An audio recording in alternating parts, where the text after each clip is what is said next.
Hello and welcome to the IdeaCast interview series, episode number 49.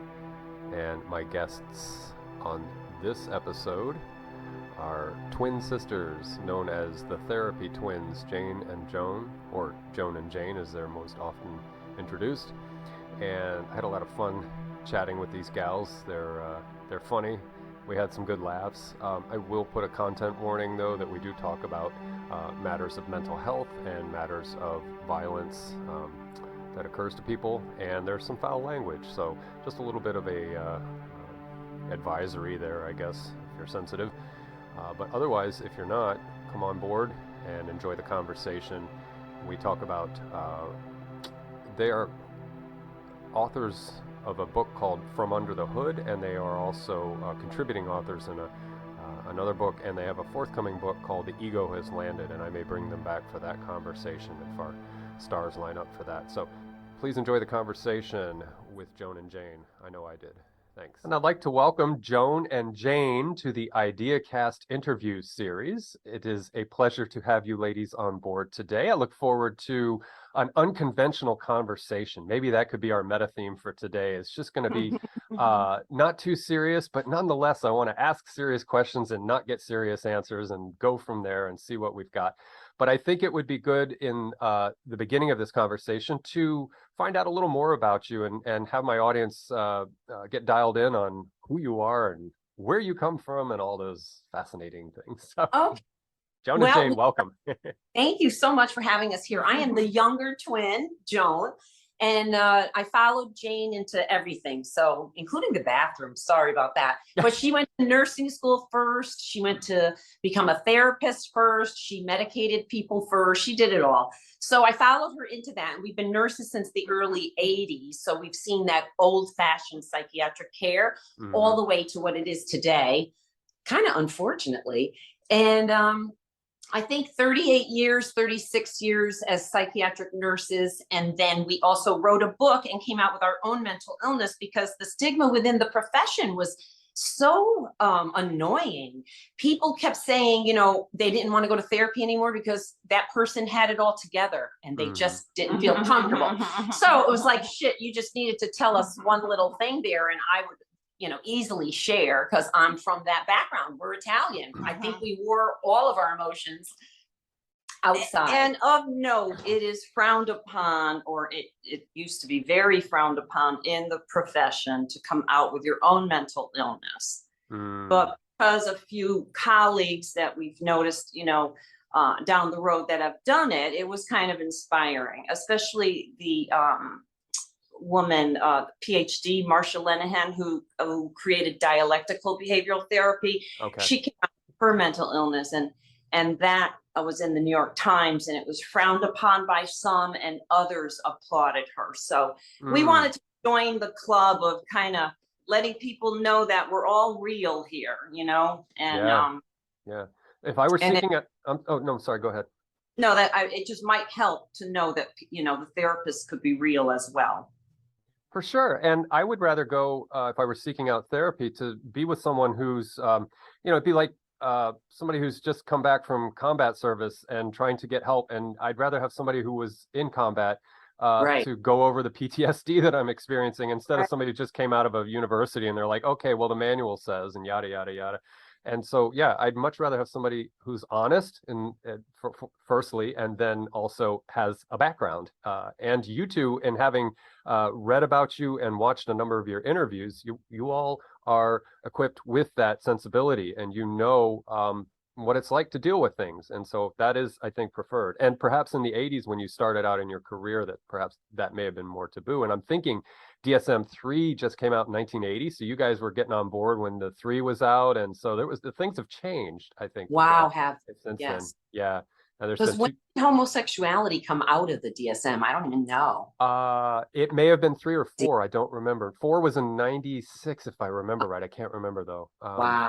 But anyway, I know that I had 2 former clients, both have passed since, that one of them moved away from his family of origin to avoid going to one of those camps to get converted. And Another one went to the camp, I think just to meet people because he is gay and he just felt like, wouldn't that be a great way to meet people? But that was a long time ago. And it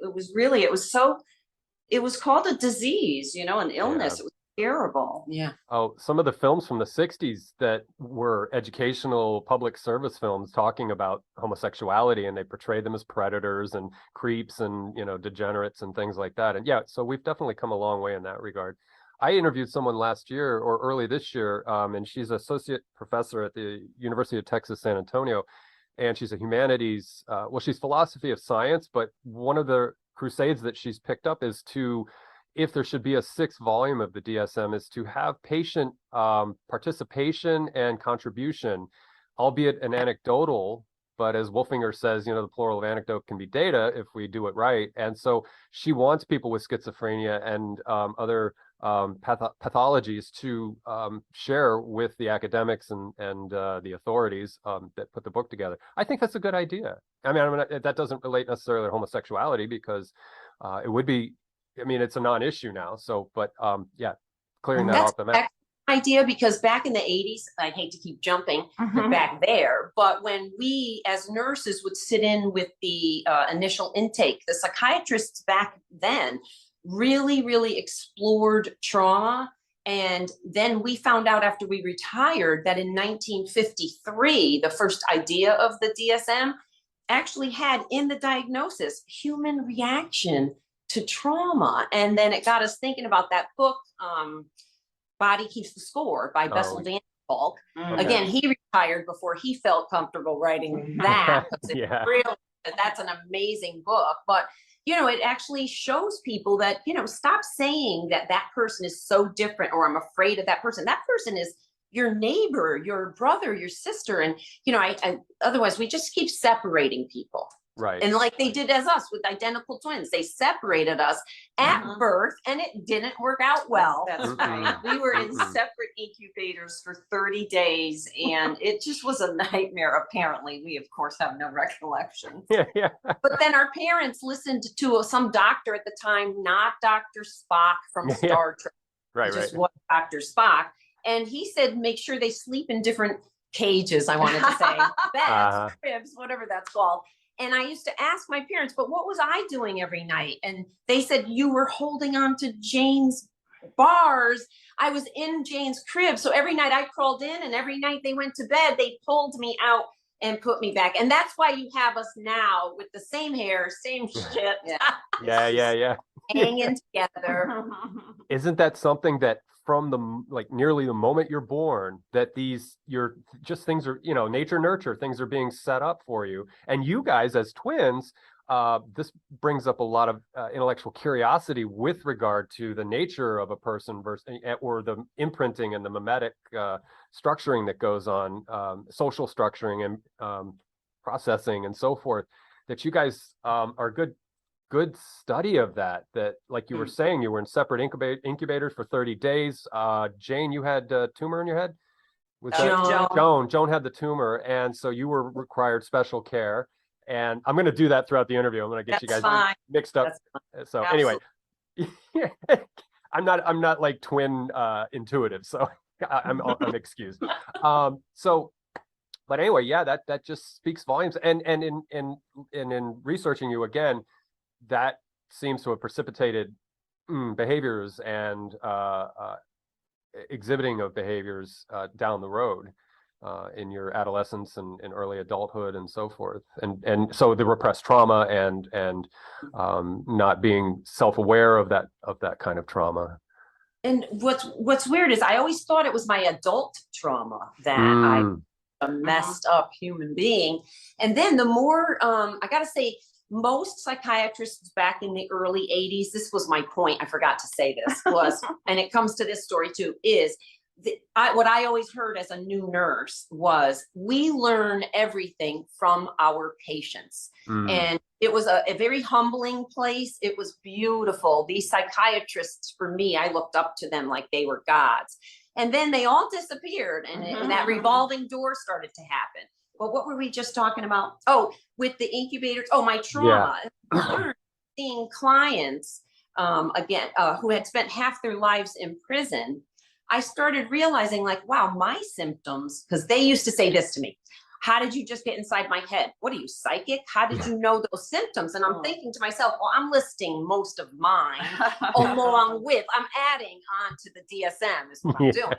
And then I found out that if you spent over 3 years incarcerated, you had symptoms similar to me, which were very bad and very violent for a girl. And Jane started to remind me of the solitary confinement inmates. Okay. So that must have been from our early days. It can't just be my adolescent trauma. Because remember, in the 60s, Yeah. in the incubators, mommy and daddy could only look through a window, or, you know, caregivers only look through the window. It wasn't until the 70s when nurses, probably OBGYN maternity nurses, came up with the idea of human touch with the infant. So now, you know, we even have people, volunteers that could get in and, you know, hopefully hold babies. Yeah. Yeah. So we got very little nurturing. You know, obviously they had to feed us and change us and stuff. And Joan, with she was having seizures from the tumor.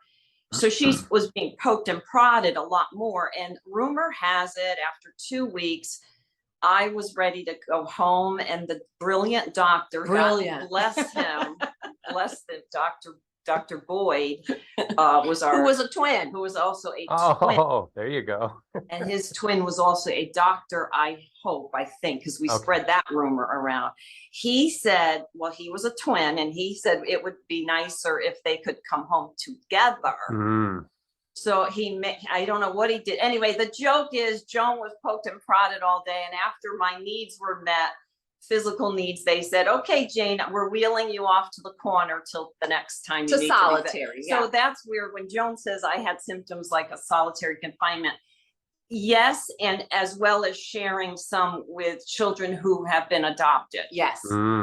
It's that period of time in an orphanage, I meant, that type of child. Which is good for people to know, because a lot of people think they don't have PTSD because they weren't in the military, they weren't raped. Right. So, but they don't understand that sudden loss of a job. You know, back at one of the facilities I was in, they counted if your girlfriend had an abortion, or you're the person you were hanging with, even if it was one night stand, and you wanted that baby as a man, that was, and she aborted that, Or as another woman. No.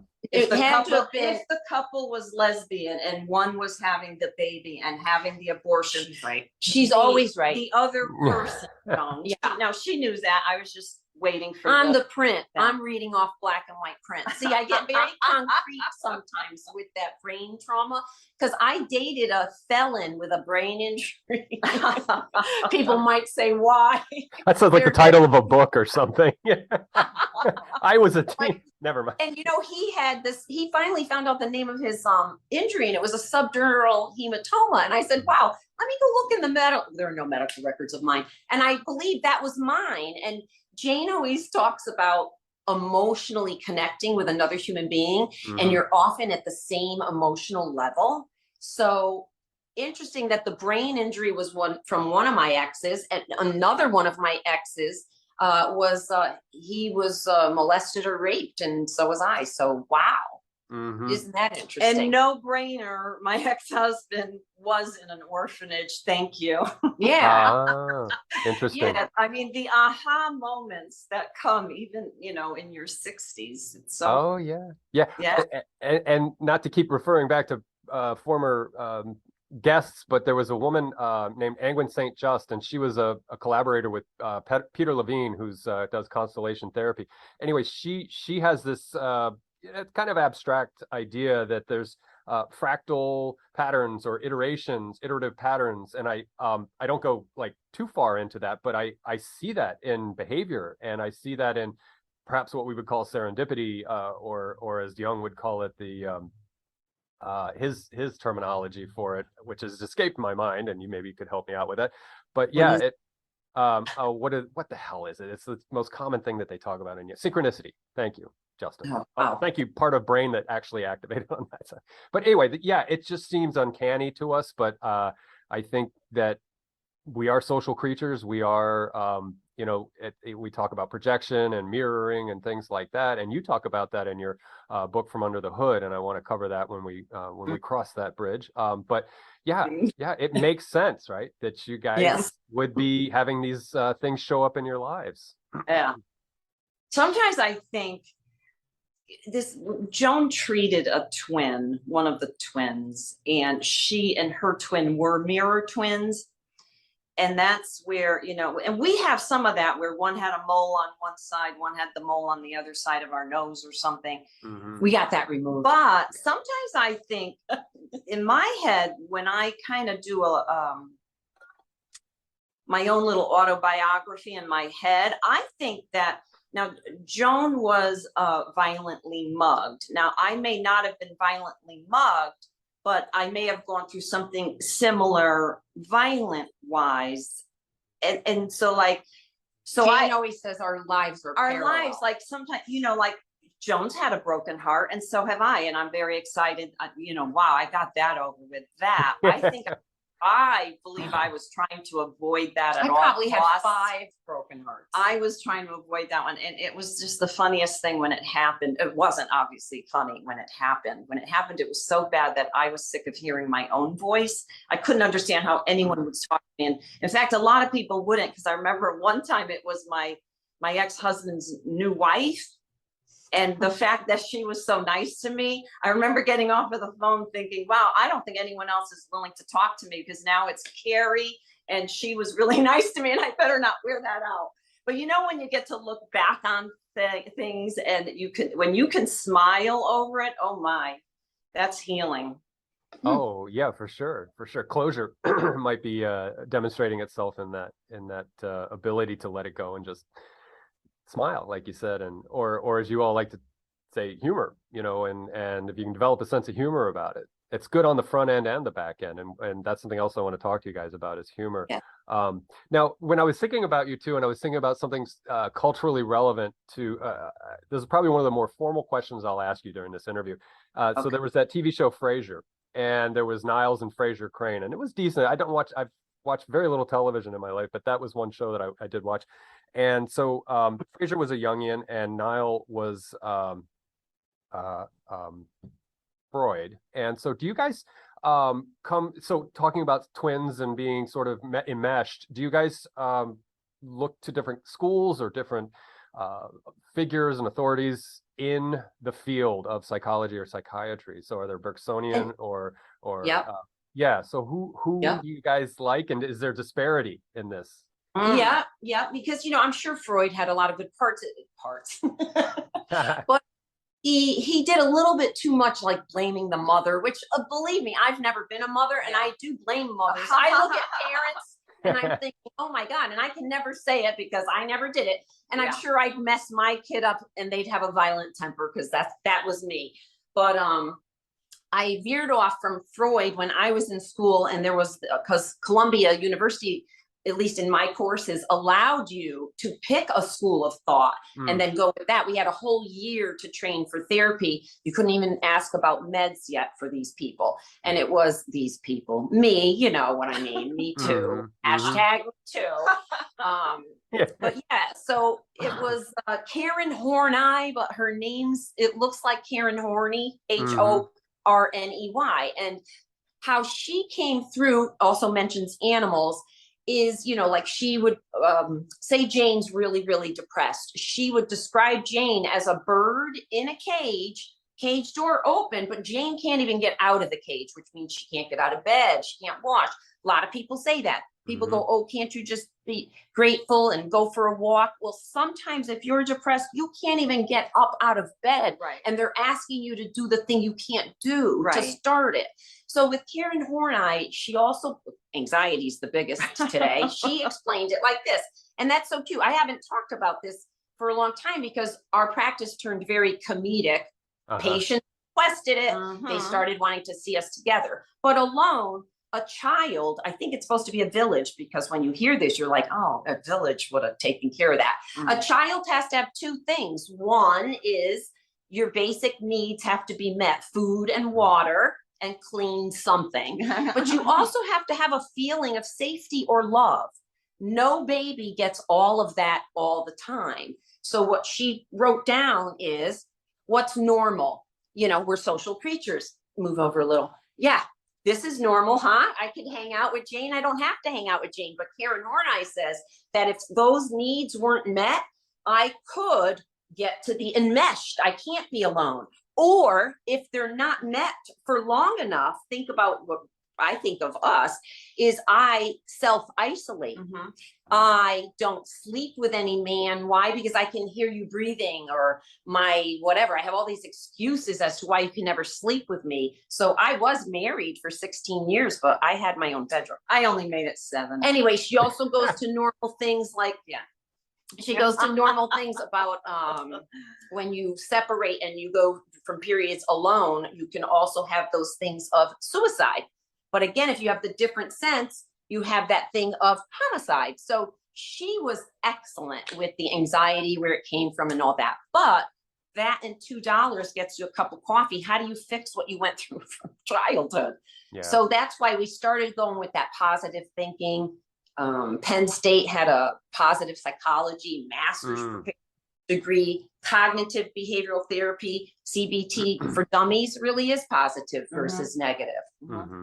Mm-hmm. Local hospitals professionally called it safe versus unsafe thoughts. And there were two Rational versus irrational. but those were judgmental. I know, but then just. And there's one other There's one, another. ineffective versus effective Effective. thoughts. But isn't it easier? Positive versus negative. And then we would remind each other.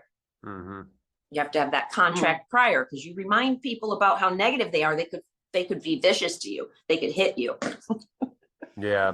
Yeah. Family therapy, we preferred a gentleman Yes. named Mnuchin. Mm. And for group, I think it was it Young? Somebody that names every member of the group. It could be The Joker. the intellect. Oh, the yeah.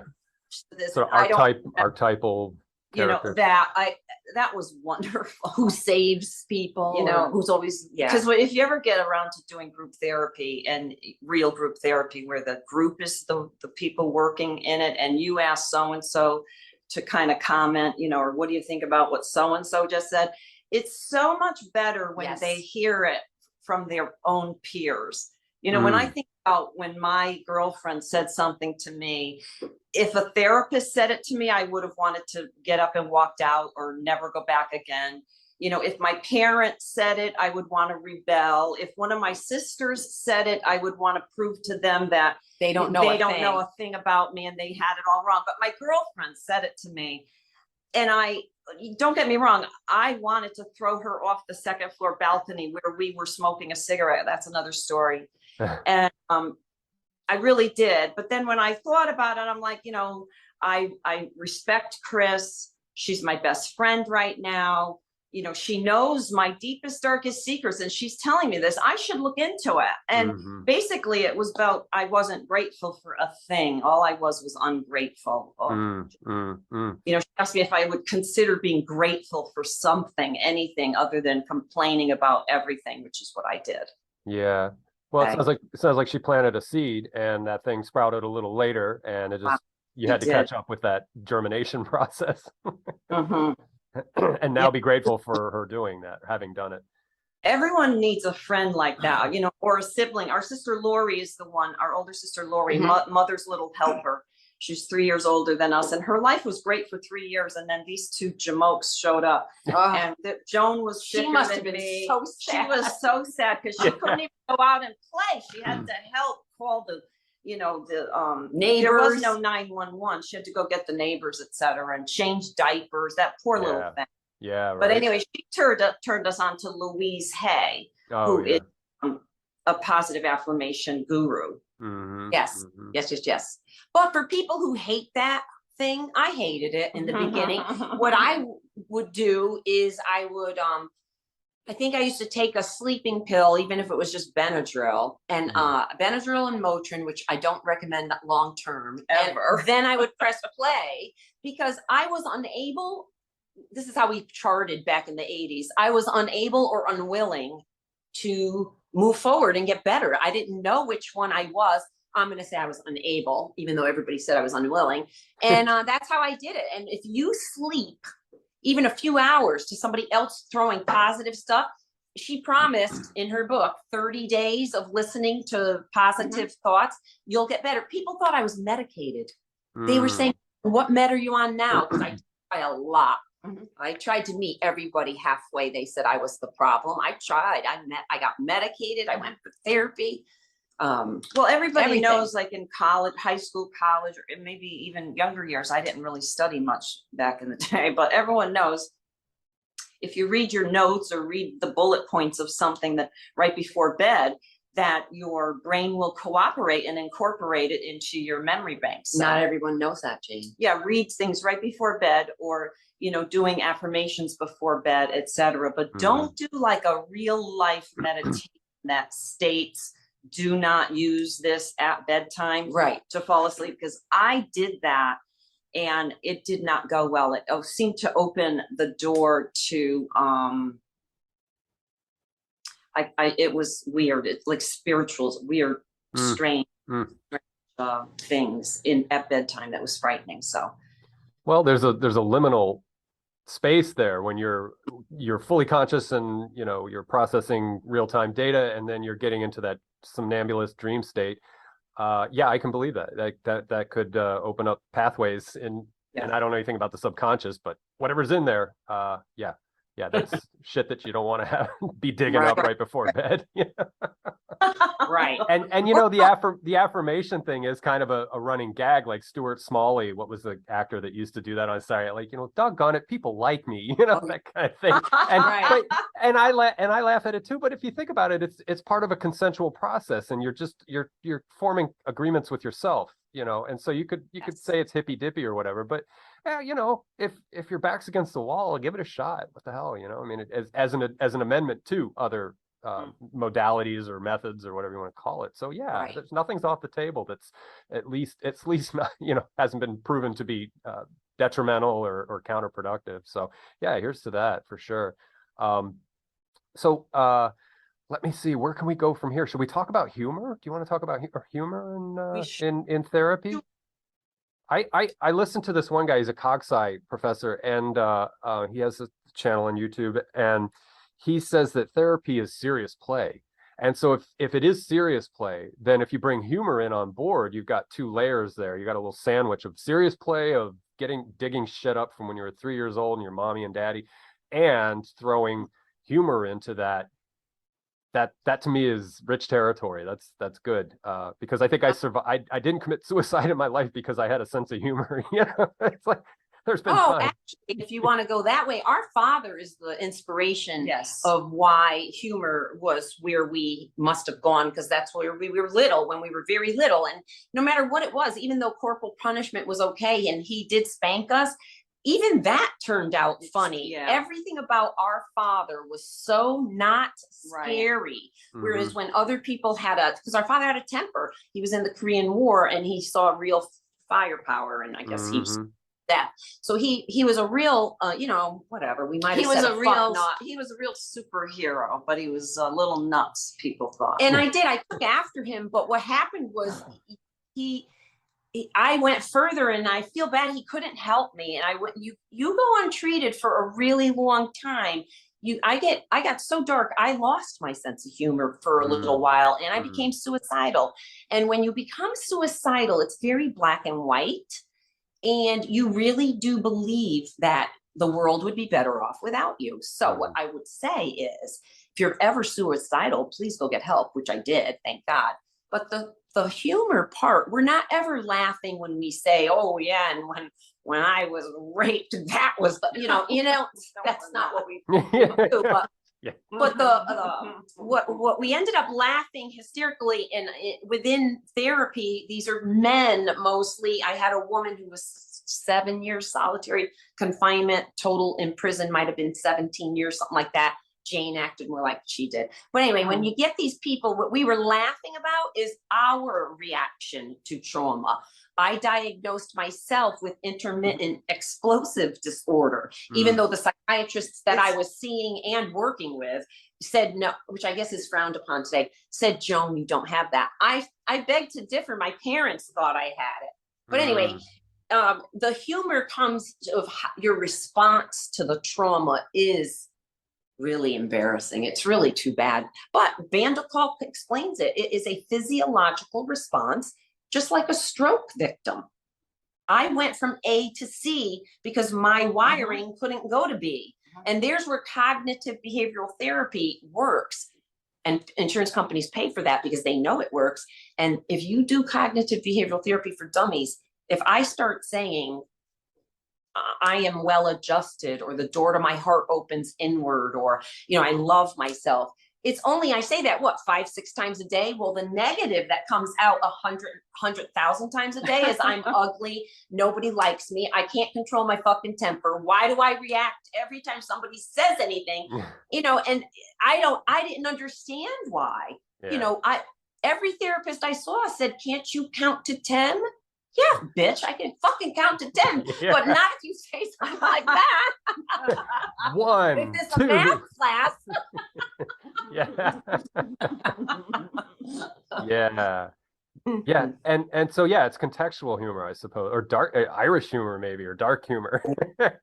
Well, we do the Irish goodbye. We don't. just found out that we are goodbye Irish people.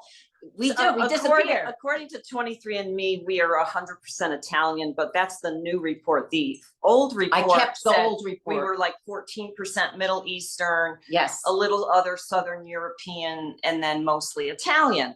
Well, my son is half Irish, and we found out that the Irish goodbye happens to be exactly what we do most of the time, which is you get out of public places. You slide out unnoticed. Yeah. But usually, one of our friends who's Irish said it's usually because you're too drunk and you don't want to go say goodbye to everyone that way. But I don't know. Ours was anxiety. Ours was anxiety, the way we would have to leave. Mm. But anyway, and I have I can get dark, but I have a more sarcastic sense of humor that actually does not go over well sometimes. And I'm not talking about in therapy because, I may have had a client may have gotten upset with me somehow, but usually it was my family that did not like my humor. Okay. But the funniest thing happened is I was in my late 30s and I argued with a female client because she said, Jane, you are so funny. And I said, no, I'm not, because Joan is the funny twin and Joan is the comedian. And for so long, I kind of didn't think I was funny. And I argued. So in her mind, she isn't. And the only way to get a sense of humor, you could get a sense of humor any way you want. But for her, if she kept, if that's what she wanted, well, moving in with me gave her, she's got a sense of humor now. Oh, good. We almost lived together. She's almost moving. Oh, okay. Oh, yeah. I'm almost moving. I don't know where I want to be, but but I don't think we answered the question. The other thing, though, quickly, my son said to me, one of my turning points when my girlfriend, I wanted to throw her off the balcony for saying you're never grateful or whatever. My son said, "You really can't take a joke, Mom, can you?"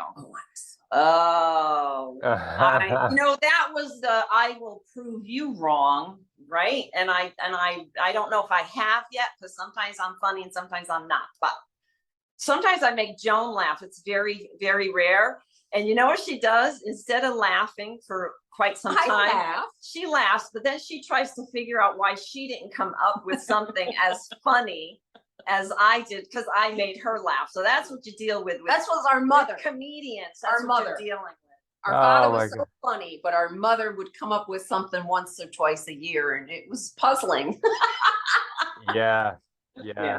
Well, humor within a family, and I come from some seriously fucked up dysfunctional family, so I don't know what that looks like, but that's a whole category. They're jaded. They know you. I mean, when you're a comedian doing stand-up, you're in front of strangers, or at least an audience that's giving you a chance. But when you're with family at like a reunion or a holiday or something, that's a tough audience to try to break their chops and make them laugh or something. There's a lot of family members. Some of them, God bless them, are not of this realm anymore. A lot of them didn't find her funny, though, Joan. Funny. And it's interesting because Daddy did. Our father did. Mommy did. Our father did. And maybe all my exes think I'm very Joan's exes think she's I have 3 that still call and talk with me, and I think they miss the humor. Yeah. And my ex-husband giggles a little bit. Giggle is the wrong word. It's kind of like a ha ha ha when Joan, because Joan makes him laugh. And I wonder, I should say something to him, because I wonder if back in the day, because I got married, I was so young, and it was in the 80s. I wonder if I said to him, "Don't you dare laugh at her if you don't like," one of those kinds of wives, "Don't laugh at her if you're not laughing at me." I don't know if I said that, but I noticed he's a little strange. Doesn't know how to. He just still doesn't know where to go, with that. Yeah. That's tough though. You marry somebody and they have a twin. I'm just now grokking that, like the husband of a twin, and you've got your sister-in-law and she's identical, and there's a lot of mental similarity there. Yeah, that's a whole. Well, hence we're both divorced. Yeah, and I asked my ex-husband, why did you even, well, we only got married because the neighbors were talking, and at the time my mother said you had to be married. So I said, John, let's just get married. We can get a divorce if we don't like each other. And he said, okay. And it was a justice of the peace. So it was agreed upon. But then after 16 years, we split amicably. I can't even say it. Hey, if he still laughs, it's amicable, right? But I said to him, why did you even marry me? Because you get like, this is ridiculous. I'm the younger twin. And he said, because I knew you wanted to be around her. So he had a lot of free time. Being married to me was, are you really going to be at dinner tonight? Because Jane and I have a movie and everything. We are booked. Because my ex asked me if Joan was moving in or something. We were first married, and he said, I married you. Is she moving in or something like that? And I was like, what are you talking about? She's only here. And I probably said, it was 3 she's times only here every day, but she leaves at 7, No, she lived in another state. Well, for it not was the whole time. 3 days a week I was there. Kind of like a BOGO marriage, Yeah. That buy one get one half off or something. You get 7 hours of the sister who looks just like your wife. And 2 out of the 3 exes, one of them who calls the most frequently, somebody said, really, your ex-husband calls that often? What does he say? And a lot of times, and I'm not lying, a lot of times he says, is Jane there? Oh my God. Oh, that's funny. Our father, once again, our father did it. Our mother was an identical twin. And our mom's twin, our Uncle Mickey, passed when they were in their maybe right around age 50, maybe 48, something like that. And so our dad had the 2 of them, his wife and her twin sister. That's right. And if everyone had their own homes, it wasn't like our Auntie Rita, but they always traveled together. They did an awful lot together, and there's nothing wrong with that. No. That's right. I mean, if it works for people. We were looked at as all those words, enabling, codependent, enmeshed, all that kind of stuff that, in some families is called normal. Right. Yeah, it's easy to use.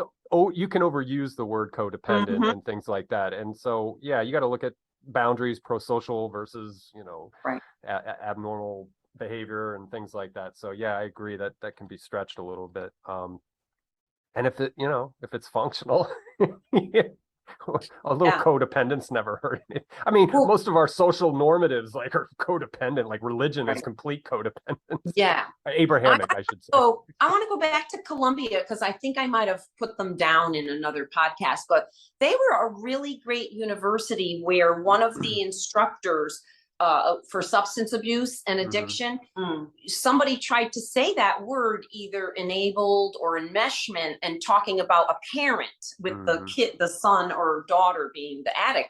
And she stopped that person in their tracks. And she said, in this classroom, you're going to judge the love of a parent and what that love will go to. I'm like, that just is not something she was, and I loved her for that.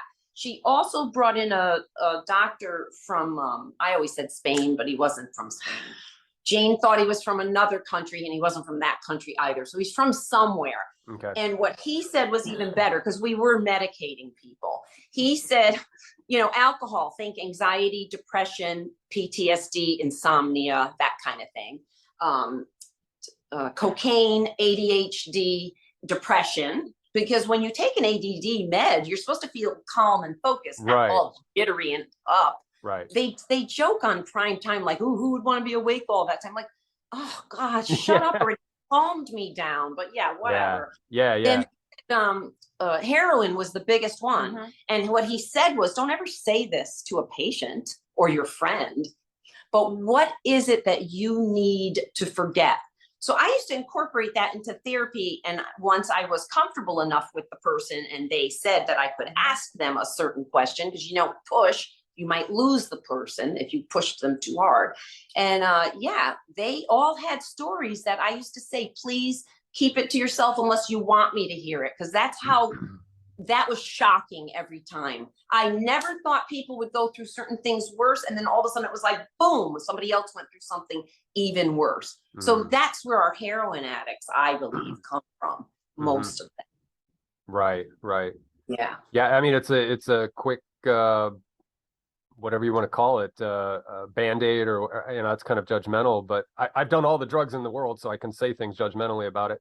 But it's and it's like street psychology. It's when you just bypass the expert, the physician or the psychiatrist or the psychologist, and like you hit all the classic self-medicating, self repair or self-maintenance, I guess, therapies. Cocaine for feeling really good and elevated, get that dopamine going, and heroin just kind of erases the tape for a little while. Yeah, for sure.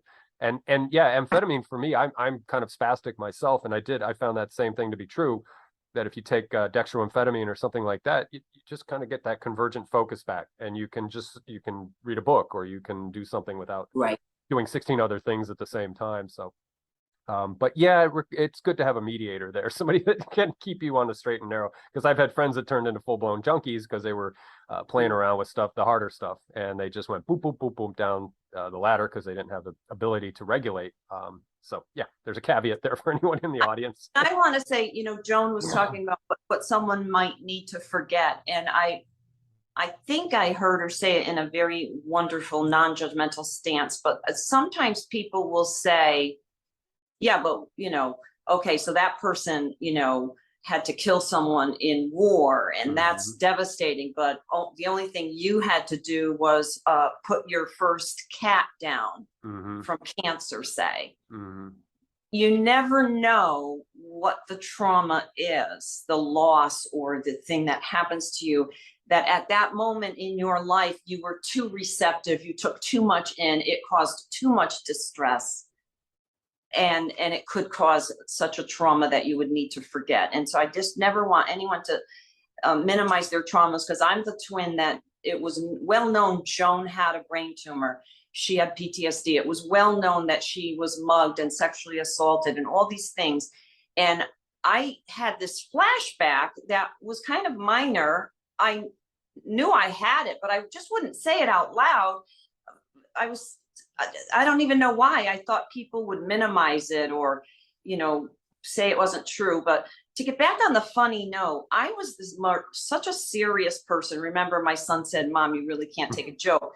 When I think back on my 3 years of therapy where I went weekly, I never brought up anything that was funny, but I remember laughing hysterically with my therapist. And I'll bet he used it as a tool to get me better, or, to make the hour go by faster for him. So, laughter has followed us. Well, it breaks up, so again, it's this two-tier system. You're bringing up crap from the past. And so I once heard humor being defined as incongruity resolution. And what is therapy? It's the incongruity of your life. So if a congruous life is that of one with no trauma and it was all Leave It to Beaver your whole life. So incongruity is like most of us, we had some shit go down in our lives. And here's the funny thing, before you're 5 years old, you don't have much of a metacognition about what went on, unless it was something really, exemplary. But, how do we recall that? It's there.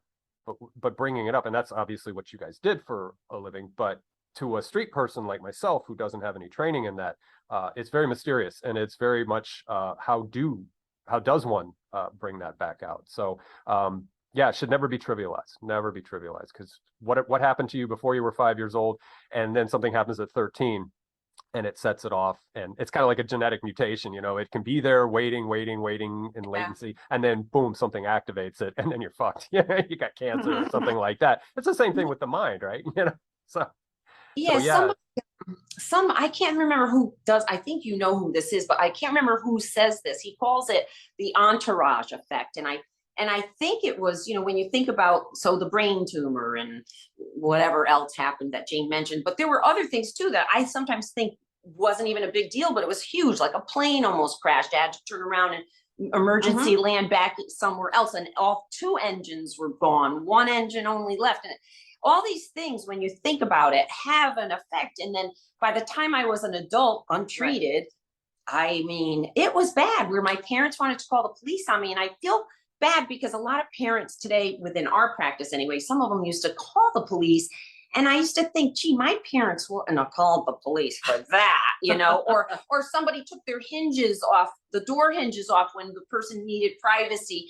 Jane always brought that up because, if there were parents talking about their kids, I'm thinking, oh my God, like really, you came for you, and now it's just the kid. Bring the kid in then. If the kid's the problem, I'd rather sit with the fucking kid. But anyway. What I want to say is, I completely lost my train of thought. Wonderful. And what were we talking about? Wonderful is right. Oh, the entourage effect. So if medication could have an effect like that, keep getting traumatized and don't get help, you really, the police will be involved. Or you'll get into relationships. You're going to have to figure it out some way. And I did. I got into some violent relationships with police involvement, which also helped a lot.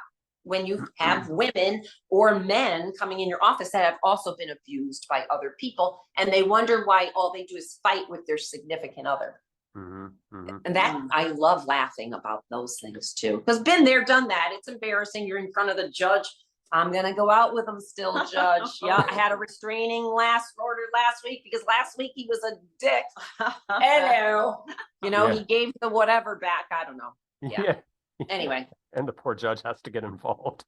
I know. Whereas really what you need to do is the children, I can't stand talking about children. The children need to be taken care of because apparently we're not resilient. Everybody says we are. That's a lie.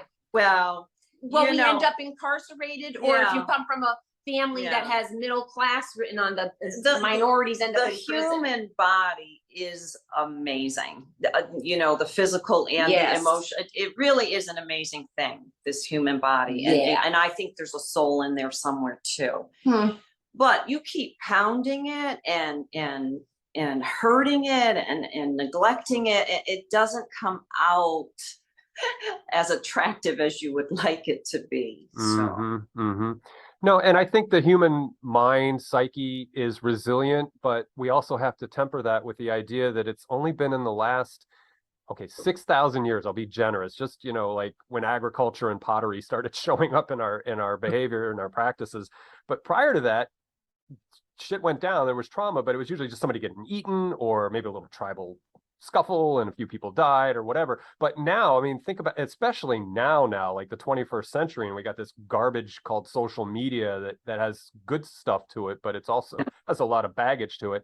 And it's just compounding this, whatever it is we're being exposed to, the toxicity, the abstract toxicity.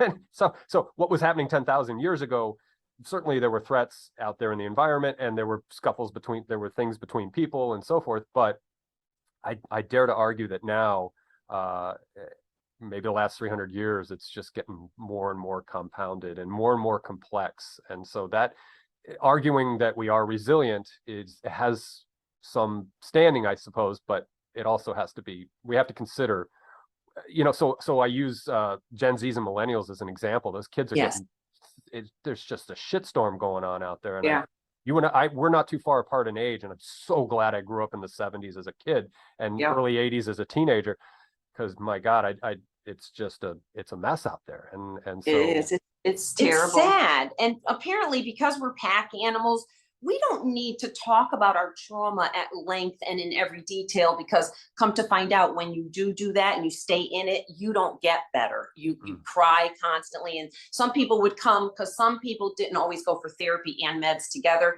but some people would come and say, oh my God, I had such a rough therapy session. I just need to sit here and cry. And I'm thinking, this particular visit to med management, and that was supposed to be taken care of over there, but they got worse. And they started admitting to me, I'm going to have to quit that particular person or group because they won't let me get out of the rape or the trauma. So when you think about it, if you need, we as human beings need to be validated, you need to actually say it out loud. Somebody needs to hear it and know that you went through that, because the human beings that either your parents, friends, teachers, cops, whatever, don't believe you, that person does not fare as well in treatment at all. Actually, what they're looking for is the validation. Okay. So if our country can't admit certain things, which we have a hard time admitting, because not everyone who's been raped should be in my office. That was Dr. Vanderklark said the same thing. People said, how many PTSD do you have? I don't know. Everyone, they've either been, I want to stop saying molested. They've all been raped by someone or something. So yeah, or grew up in a war zone, or because you're Black, there's so you're in poverty and you have nothing. Again, it's just awful. So we're not validating human beings and what they're going through. So I don't know how we're going to fare better, because we need that to move forward. Yeah. Well, I know that people are trying. I know the professionals are trying, all the groups, or not groups, the committees that are trying to make mental health, better access to care, etc.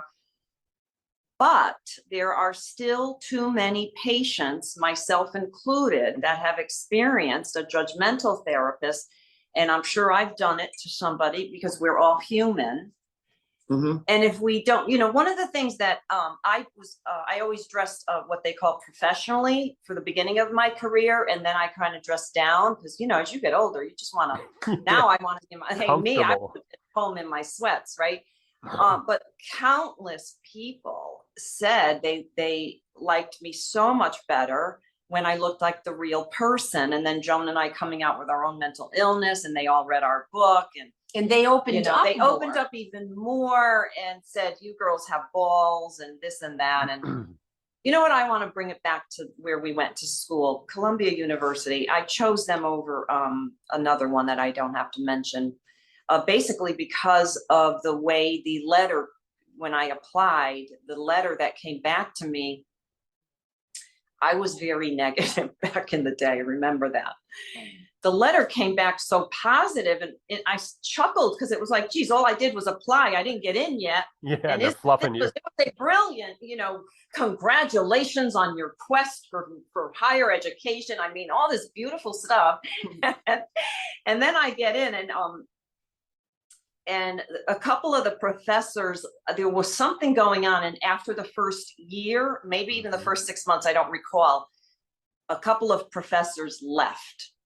But they had us going to off-Broadway shows. I mean, am I happy I brought our mother to see Anne Frank? And it was Natalie Portman. Our mother loved the story of Anne Frank, and it was Natalie Portman who played Anne Frank. And there was a sitcom that none of us know, you might know, but there was a mother. I think it was Valerie Bertinelli's mother might have played the woman that kept Anne Frank's, that lived in the house. Okay. But anyway, we got to see two pretty major stars. And then one of the other professors had me read, the whole class, we had to read a chapter in a book. But wait till I tell you, I mean, this is a science degree, and this is Columbia University. And they had us reading a chapter in The Dancing Woolly Masters by Gary Zukov, that my ex-husband, who's older than me, that was a wannabe, he wanted to go to Woodstock. He had me reading The Dancing Woolly Masters in the early 80s. So I got a kick out of that. And the chapter was everything about everyone's reality is different. And so, Joan could speak more on how the police and the crime. I don't want to, Well, though. Joan has a degree in forensic science, and how the cops, she says, will always separate. They'll, you could have 10 witnesses and there's 10 because we different, sway our 10 minds. different stories, what color sweatshirt did the guy have on, and it's every color in the rainbow. Yeah. Yeah. I interviewed a Harvard professor named Susanna Siegel, and she wrote a book called The Rationality of Perception. And we think it's a one-to-one mapping, but there's a lot of shit in between what you take in your sense organs and what's really going on. Yeah. Yeah. It's fascinating. It really is. Fascinating about that is when you bring something up on the holidays and and somebody else says that's not who I grew up with, or that you're not describing my mother and father, and you are, because you're one of the siblings. But yeah, everybody sees things different. What compounded us, and we used to fight about it. It's so stupid, but we had each other's memories. So, Jane might have said, she got bit by the spider, and it's like, well, I got taken out of school and I got a Dr. Boyd, that twin doctor, gave me an injection because of the spider. And then, we would say, no, that didn't happen to you. Now that we're older, we actually say, hey, did that happen to you? Or was that me? Yeah. I don't really care as much anymore. Yeah. It's water under the bridge, I guess. But nonetheless. Remember something? Yeah. Depending on the emotional state you're in, when you now remember something, you can change it. And that was one of the biggest reasons why you did not want to hear, well, two reasons. You didn't want to hear the details of a trauma if it made the patient uncomfortable, because number one, they could change it now. Yes. And number two, it could just send them off into like the worst flashback, and they could dissociate, et cetera, et cetera. But yeah, and so when somebody, one of the worst things that can happen is, and of course I'm the poor me that's like, nobody remembered it, all this like whining way. But really, the way I remember something, if it hurts so badly and I couldn't get better, and I couldn't get a sense of humor, if I didn't change my perception on anything, it could have been, I remembered it that it was the summertime, but now that I think back, it could have been winter. Just change your perception, and you can change the way you feel about something. And I'm not going to say it makes it all better. It helps you get to the healing process, is what it does. Because Steve Harvey said, is that the guy with game shows, Steve Harvey? The Family Feud or whatever it is, something like that. Something, and he said, if you still feel anger or you're still crying about one of your traumas, you haven't truly forgiven, is I think what he said. Now, there's some science back there, like let's remember the stroke victim, PTSD. There are changes in our brain. And when there's less blood flow to an area of the brain because of your trauma, you start to stutter or have language problems. Happened to me in my 40s. The other side, it may have too much blood flow. All of a sudden, I want to say to Steve Harvey, you have more anger and more sorrow. And that is another thing where somebody spent half their life in prison, where we would be laughing our asses off, because then I would say to them, and do you fucking cry like you're a little pussy at holidays when somebody mentions something? Because you're the person that never cried. You're the sassy one that people are actually afraid of. And all of a sudden you're crying, and it happened on a podcast.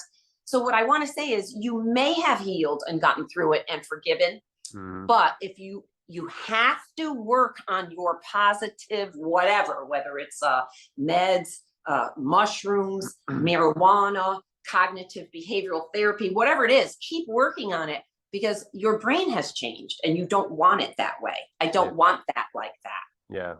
Yeah.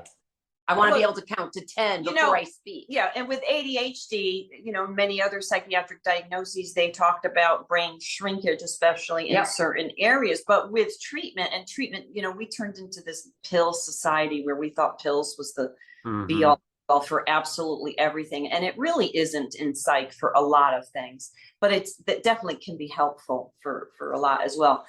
But that, if you take a pill and you're calmer, or let's talk Jane here, me, and I'm a little happier, If I don't then start reprogramming my brain and my body, I forgot my body, how it was not happy. But when you've got that notch up, you've got that little help, even if your therapist just made you laugh that day, hold on to that and start processing through. Nobody wants to process the conversation they just had with their mother that didn't go well, or maybe they over process trying to prove they were right and she was wrong. I say process it, getting yourself into that little happier, what would I have said at that point? There's where the changes start. That's the change. And an actor. Yep, that's there's the change. The changes. Every parent, well, I had to act from the moment I got pregnant because I did not want to be pregnant. And I do believe in abortion, but at that point I was older. I was already a nurse. I knew better. And I told you, for me, I get okay, you. so I had an abortion. Okay, now it's, but not this time. You wanted to have the child. And so I was 9 months pregnant. I got spoken to at work. They had my friend Joan speak to me. She said, I didn't even know I was doing this. She's like, Jane, people are very uncomfortable around you because all you do is moan and groan like, oh, this is awful. Like, when's the due date? I don't really know, not soon enough. You know, I didn't say this, but oh, I wish I didn't have, you know what I mean? it was bad. They didn't like around me. Then I had my son and I'm a nurse. Now I know that skin to skin contact is important. I chose to breastfeed. I thought that because I'm lazy, it was just a lot easier. I chose to read some books and draw on what I learned on child development. And I was basically an actress. One of the best uses of my time was when Joan called me into her office because a female who had just had a baby and was crying because she did not bond with her child. Right. And Joan thought, Jane did, but only because she was an actress, right? Actually, my client said, could you ask Jane? Because she knew I wasn't gonna talk about babies on your breast. I didn't have one. I'm barren. I'm sterile. God doesn't want this at all. Nature put its foot down. Wherever the egg split, they only want to reproduce that half of the egg. Yeah, they didn't want to. And the only other thing I want to share about that is I wish that at age 30 is when I had my son. So I didn't go for therapy, I think, until I was 34. But those 4 years, I wish I had started sooner because I would have been reminded that eye contact. There is a photograph of my son. It's me and my son, and it was one of my favorites, right? And I'm holding him on my hip, and he's either kissing me or he's just finished. He is, you look at him and he's delighted. And then there's me. My eyes aren't looking at him. They're looking at the ground, the opposite direction.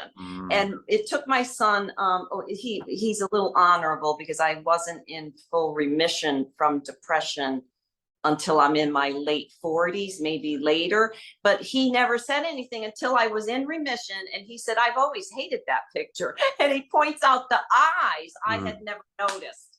Okay. So never be hard on yourself. A little change is wonderful. And never be hard on the person that gave the feedback. They're just guessing what you're going through. You can, you know, people, that's the other thing I had such a hard time with. I always wanted my truth to be out there. Why?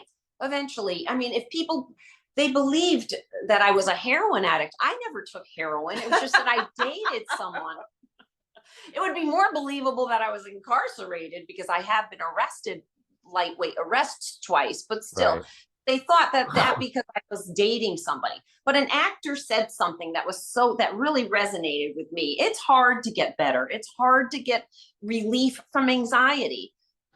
What the actor said, and he won an award, some movie, whatever it is. I can't think. The poor guy could have gotten credit for it, but oh well. Well, say it. Maybe I'll remember who said it. Acting, when you want, because I wanted to be an actor too. He said acting is all about habits. And when you think about getting better with mental health, if you don't pretend, the woman who had to pretend she liked her baby, yes, you need meds for postpartum depression too, but you need to pretend. What does AA say? fake it till you make it. Mhm. I didn't really understand that. I really didn't, because I was that realist. I was the half glass empty. I'm a realist. I am not religious because that doesn't exist in my world. I said Bill Maher was what I believed in. Now he's a little closed-minded. I believe in something else. But anyway, if you can't do a habit of positive, I say things like this when I get up off the couch. If my back hurts, I actually say, gosh, my back feels wonderful. Because if I complain, it hurts. There's literature that says it's gonna hurt. Yeah.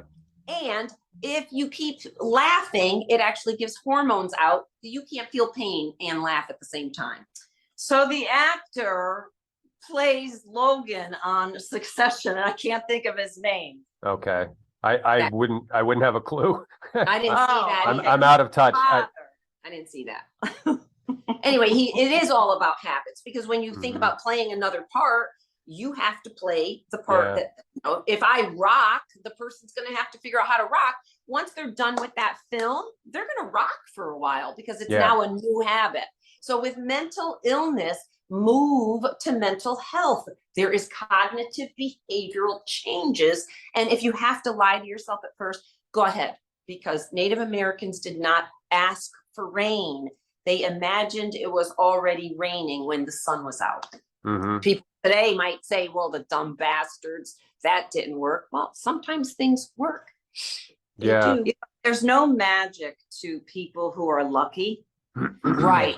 Scientists have. They pick their brains, and they happen to have perceptions that work a lot better than mine. So, well, I am luckier now, but I noticed that the more positive I am, my life works better. It works.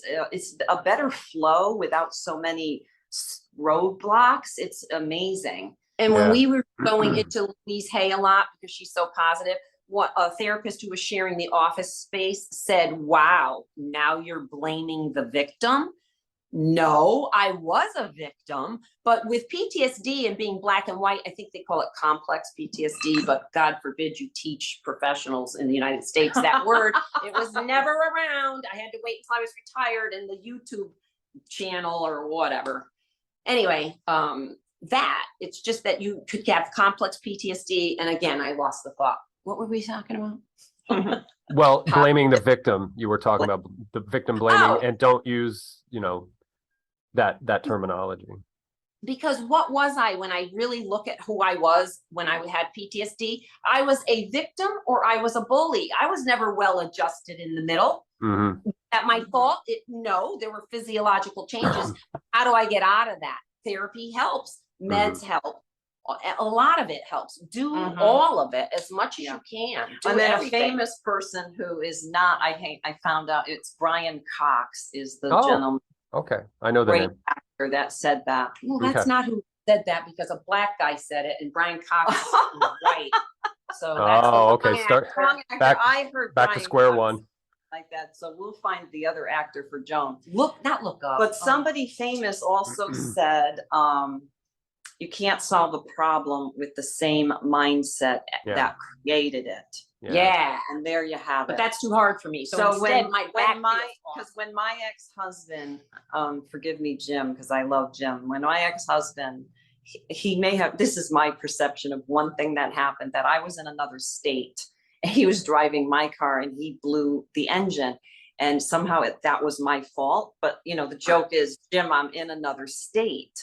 But to fix that vehicle, Jim couldn't fix it. I couldn't fix it. He blew the engine. You have to go to a very calm, collected, very good, I wanted to say car surgeon, or AKA mechanic. That's going to fix that. We need more car surgeons. Yeah.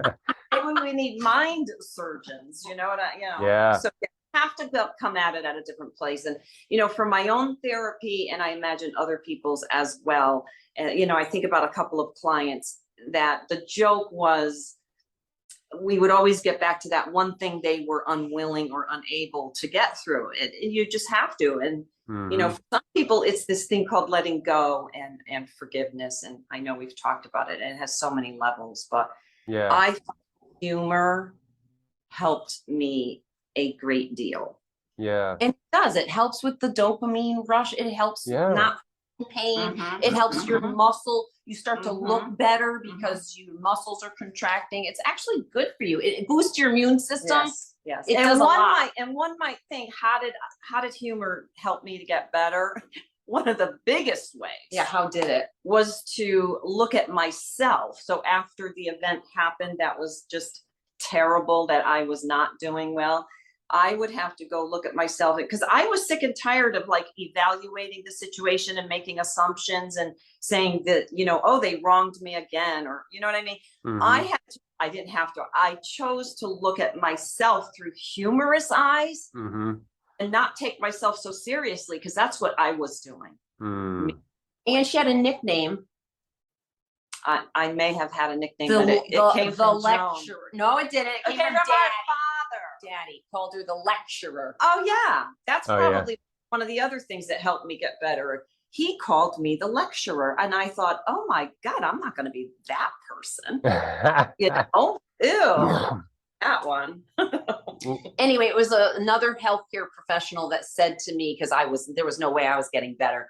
She said, Joan, you do realize that affirmations are lies at first. And I thought, what did you just say to me? No, I didn't know that they were lies. So see, as a realist, you can't get better. I finally realized that they were lies, and I could do that. And you want to know who backs that up? I know I said Native Americans. There's a few countries, I can't name them. One is Asian. I'm not naming it because I'll get it wrong. Their language does not have past, present, future. No, it doesn't. It has present.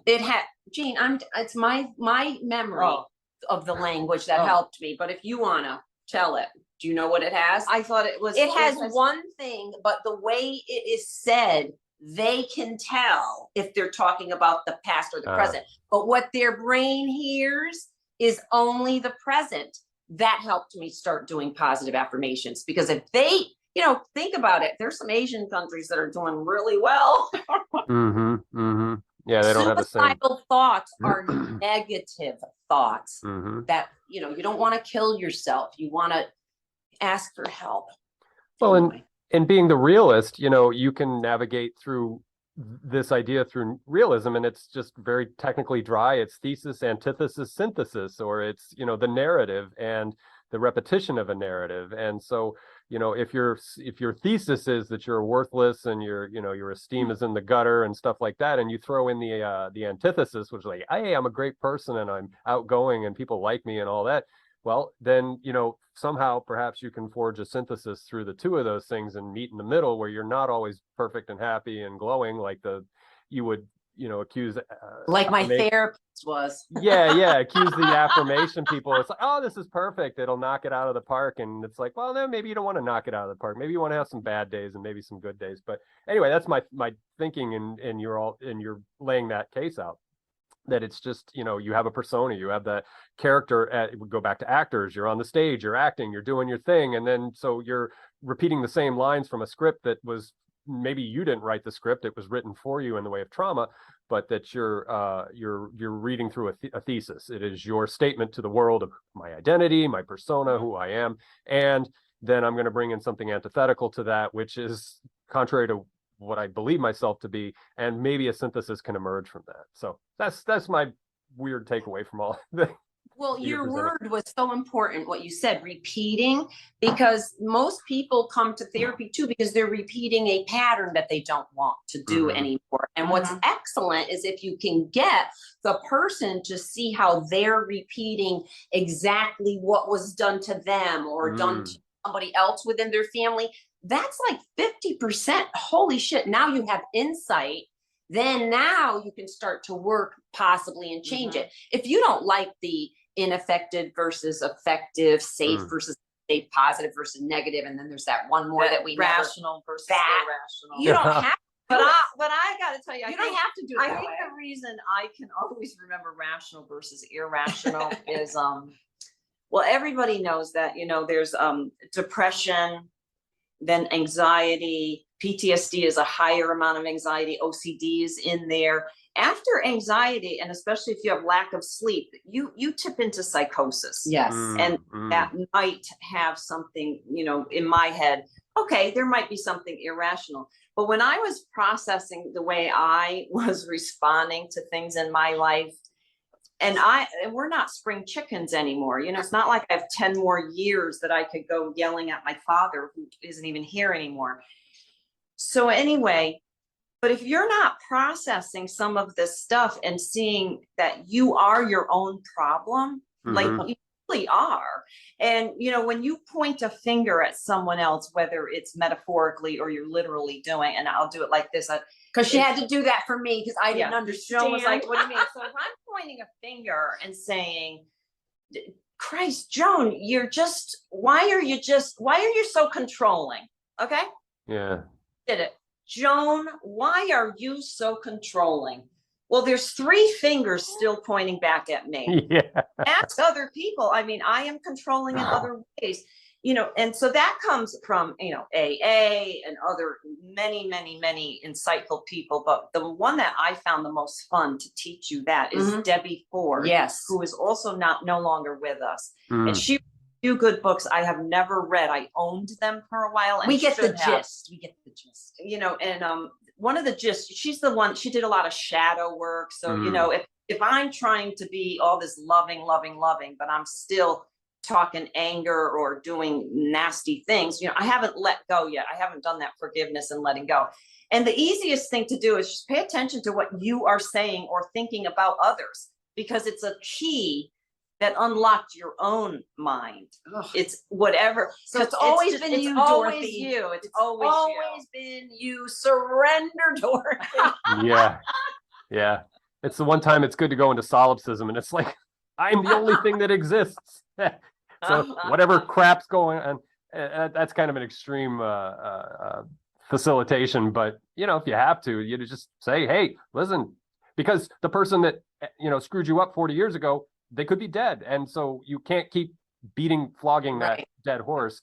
It's incumbent upon you now to bury that metaphoric body and let it go. And that's not easy. So I'm not saying it like it's easy. I got that stuff in my life, and it's like, we just have to do the best we can to soldier through that. And it's not simple. It's not simple. If it was, we'd probably Wayne Dyer helped a lot of men get over. He said he had a book, I Spit on My Father's Grave, or maybe it was in a book, and he helped a lot of people, because even hate, there's this thing. So say I got sexually assaulted, which I did.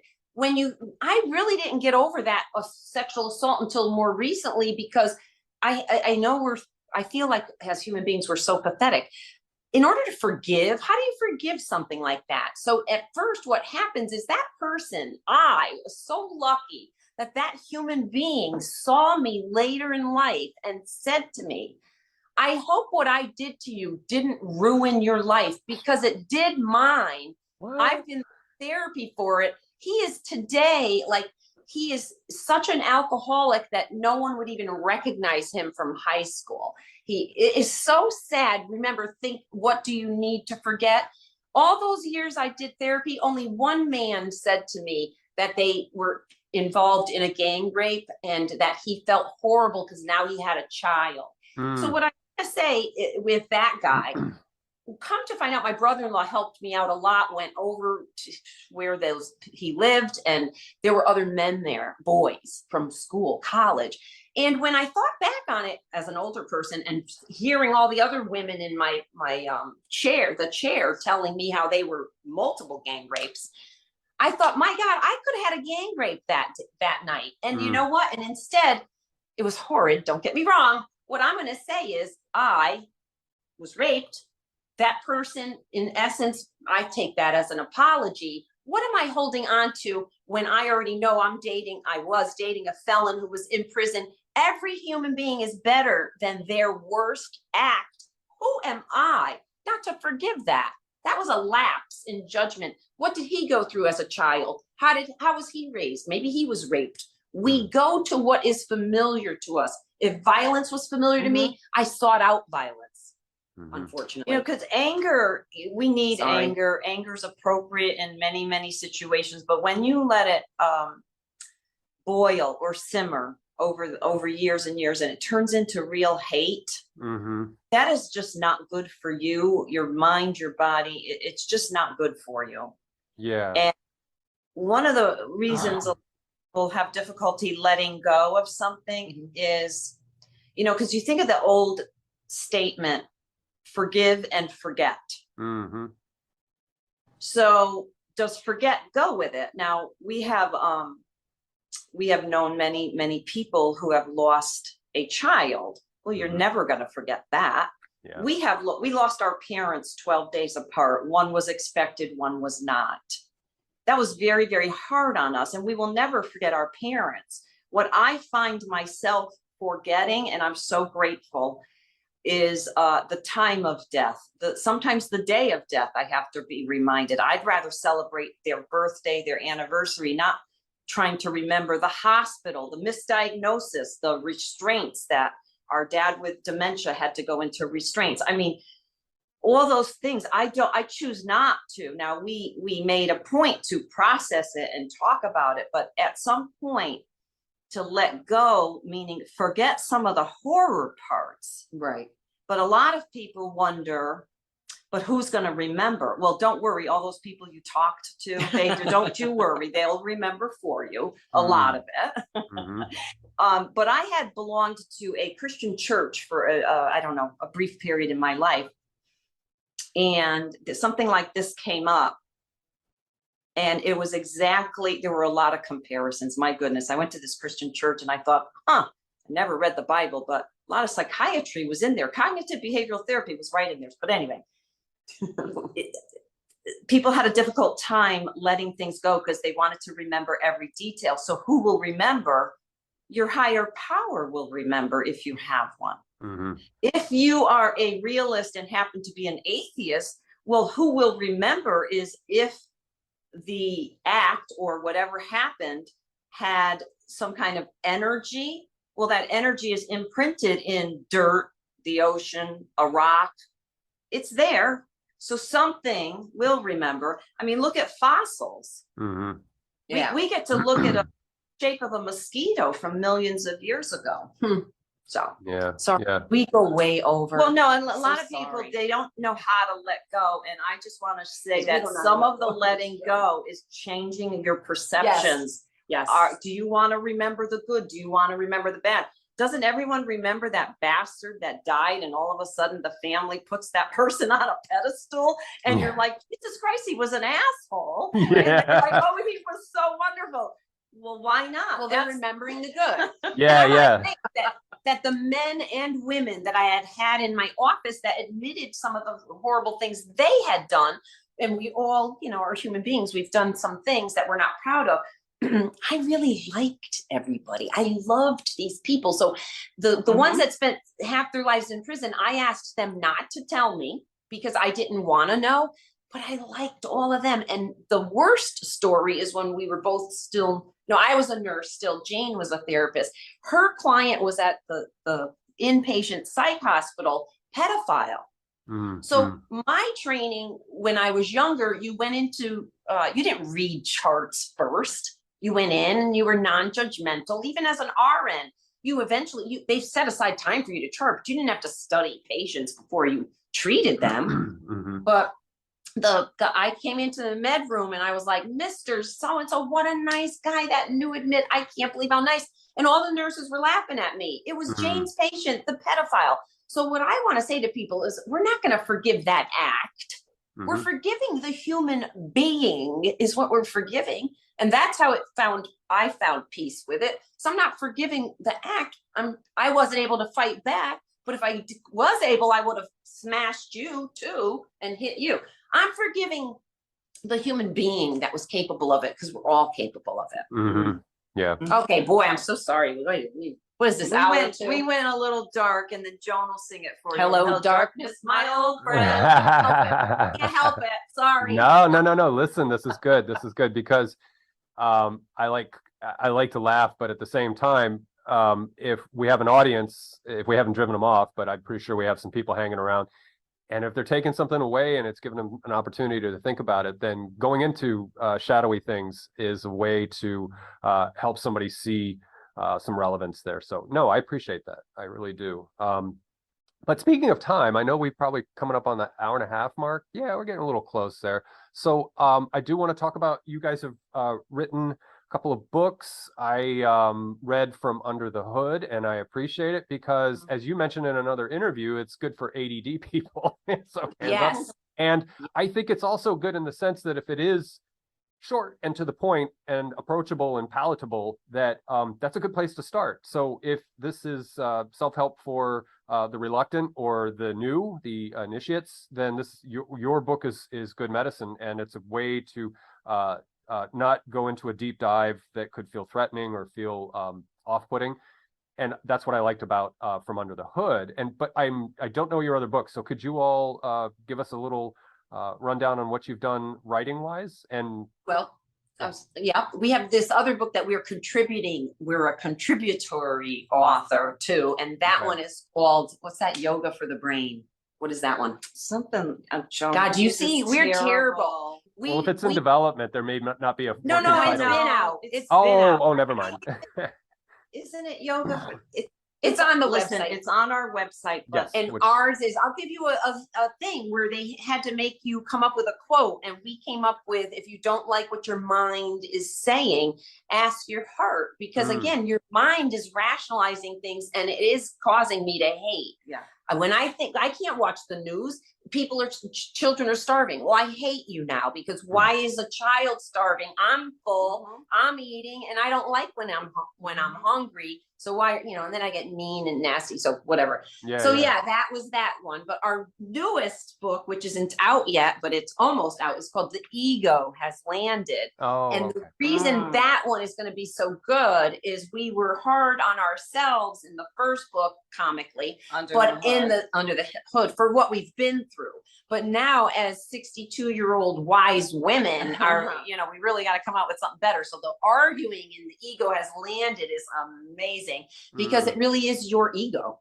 Every single time you're having a problem with a relationship or other people or the people on the news, it's your own ego. So we really have to learn how Jane says it, move it off to the side. Yeah. Because one of the things is I was not getting along with our older sister. I mean, normal stuff, but it was getting where, I might want to set some more boundaries and this and that, and then I started thinking with my heart rather than my brain, because my brain was all ego, like she this, she that, pointing fingers. And she may very well have done some of the things I could have said. And so I started with my heart, and I'm thinking, that's not what I want. My sister Lori and I, we've gone on vacations together. We're the ones that have the kids. I have a son. She has 2 daughters, and everything is fine. And we do a really great job together. And here I am creating all this stuff. So I chose to use humor later. But if you just ask your heart, I mean, Lori, she was just, I must have a controlling issue because I'm going to just share that. She controls, like we would go on vacation. She picked where we went, when we went. She drove. She told us which rides we could go on at Disney, Universal, all those places. And as long as you agreed, it went beautifully, right? Well, she was our second mother. She was making a lot of decisions at 6, 7 years old, 8 years old, a lot. So, to come from a place of understanding and to say, instead of saying, you're so controlling, I want to pick a ride, you could say something a little differently. So, because you are causing some of that discord yourself. Yeah. Yes. Yeah. Yeah. No, that makes sense. That makes sense. And it's again, meeting in the middle and there's a lot of navigation to do and a lot of knowledge and engineering human mind engineering. So, and if you can't help it and you're like me, very reactive, very like back in the day, I can hold it a little bit now. I used to just come up with something like, because everyone knows in my family, maybe in somebody else's family, if your child calls, you accept it. I don't have a kid, so that favorite ex-husband of mine, if he calls, everyone in my family knew I would get that call. So when things were being really heated up, the adult in me, I'm talking about really the child in me, would say, oh my God, John's calling. And I would it was a pretend call. I'd run away because I couldn't. Well, Vanda called, the Body Keeps the Score, explained why I couldn't hold my tongue. There was no way. I was going A to C and that's it. So if you're very reactive or concrete, you can remove yourself by saying, oops, I got a phone call or whatever. I have to take whatever you need to do. Get out of that hot situation because you are going to fight. You can't help it. You'll fight. Yeah. It's in your nature. There was that movie that, what's that? I missed that. It was nurtured in me too. Oh, yeah, for sure. Poking and prodding is what saved her life. So yeah, absolutely. Well, Joan and Jane, I think we've given the audience something to chew on here and some things to think about. And I have enjoyed this conversation. And yeah, we did a little shadowy stuff, but that's fine because again, I got a gallows sense of humor, and I think it's appropriate. And the world could do well with a little darker sense of humor too. I think not morbid and fucked up, but just taking the bad and seeing the good, and seeing something to we all need comedy. Absolutely. And again, we're close in age, and so the 70s were a great time for comedy, and as was the late 60s. And so that was where my mind was warped by people like Stephen Wright and oh God, who else? All the guys from Saturday Night Live back in the first generation and stuff like that. So, we were just mentioning then. Oh, because one of my other John Belushi. Oh, one of my other nicknames, the reason I didn't know it was just the lecturer, is Joan and John. If I was in a good mood and someone said Jane, they would say, you ignorant slut. But you had to get me in the right mood. Even though that word, I hate that word, but I like the word CUNT. Sorry, my mother hated it. But family therapist said Joan gets to say it in her apartment. So if you visit me, that word's coming up. But in my mother's apartment, I tried not to. And that's what I want to say to people who are prejudiced. You can be prejudiced and a miserable bastard in your own home. But when you come out, as a family therapist would say, when you're out in public, you have to actually not be offensive. So I disagree with people saying freedom of speech lets me be offensive. Nope, you get to be offensive right there in your privacy of your own home. Yeah. Well, if we're going to go on that topic, then we should get off. We also don't think that people should be canceled that day. Oh, I know. Because, and Joan knows who said this, is please, it's called a teaching moment. And if we can't say to the person that, Joan, I'm going to say, if Joan could have said, she was working at Wendy's. Let me say, if Joan could have said when she was working at Wendy's, 16 years old, Joan gets a job at Wendy's, I did not get the job. Hence, again, the depressed Jane would come out. But anyway, the guy said something really disgusting about splitting her legs like a zipper. And it was in the guy. I mean, remember who Wendy's and McDonald's was hiring back in the day. Yeah. So there was a lot of inappropriate talk. But if Joan just said, hey, dude, the comment about my butt was okay, but the zipper comment, no, out of bounds. And you could just say that nowadays, and that person then responds with, oh God, I guess she just taught me I'm a creep, or whatever. I didn't say anything because I was too nervous. It was my first job, At 16, you're not armed with that capability at 16. But I said something. I went on a first date. I think I was in my 40s, and I mean, maybe I was ignorant, and at that time on a Match.com, maybe I implied that I wanted to have sex on the first date, which I might, but that time I did not want to, and I had to kind of set the guy straight a little, but I didn't get him arrested, which if it was violent, of course I would have. Yeah.